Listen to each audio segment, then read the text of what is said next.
Good morning. Yesterday, Kids and Company had its open house for its first location here in Manitoba. And here with a look at what the childcare center has to offer Winnipeg parents and her advice for balancing work and 8 kids. We've got the president and CEO of Kids and Company, Victoria Sopik, joining us.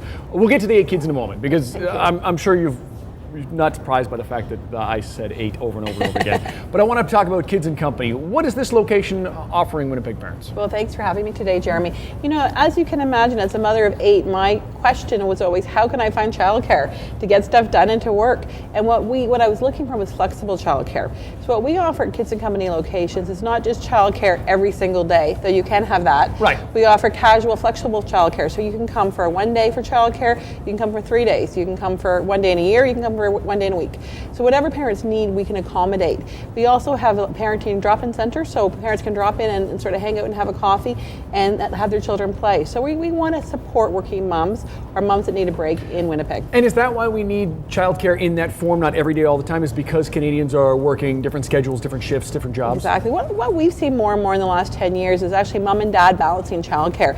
So, you know, back in the old days, it was dad went to work every day and mom stayed home and looked after the family. And now we see dual careers and really moms and dads both wanting to be involved in raising their children. And what happens, there's a gap. And the gap is, you know, this day, this month, whatever, we don't have any childcare, looking for a neighbor to do it.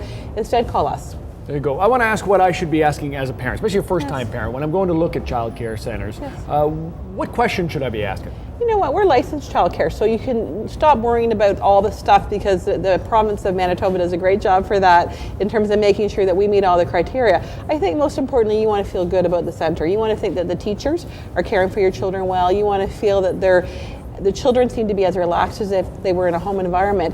But what we focus on is their curriculum. So we have things like French every day. We teach the children about artists, so they'll learn about Michelangelo or Picasso as young as 2, and it's quite amazing. They love it. And so we have an art lesson every day, but not, as they say, as much drawing as learning about art, language, literacy, Montessori stuff. So we have a really robust curriculum. We have an activity program, but it's physical fitness activity they do for 2 hours a day, 1 hour in the morning and 1 in the afternoon, where they're active.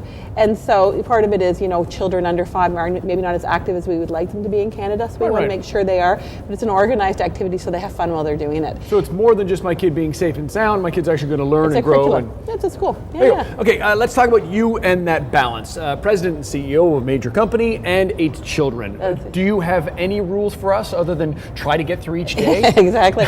You know what, it's funny because I had 8 children in 11 years, and people would look at me and they would say, oh, just think, you know, they're going to be so much trouble when they get older. And I would look at them back and say, how could they be any more trouble than they are now? But the reality is, I have them now from 16 to 27. They are more trouble. So one of the pieces of advice I say is enjoy the younger years.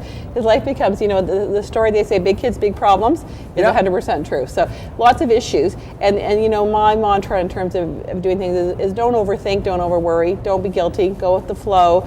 Try to remember that most stages and phases will pass.